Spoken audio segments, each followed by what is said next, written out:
Nôngគ្នាចេញមកធ្វើការឲ្យអត់ដីគ្នាចេញមកធ្វើការឲ្យរត់តម៉ាតទិញជាក់ដាក់ទៀតហើយជឿយីមែនហើយធ្វើការវាយប់គ្នាធ្វើការវាយប់ហើយលំឡើង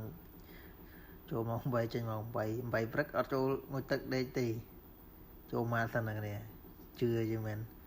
រងចាក់ខ្ញុំផឹកអ្នកមកអីបាច់មកចូលទេបើផឹកអត់ចេះផឹកទេរងចាក់នេះតើអ្នកចេះផឹកក៏បានចូលចុះអីមានអីមកយួរមកកេះ3នាក់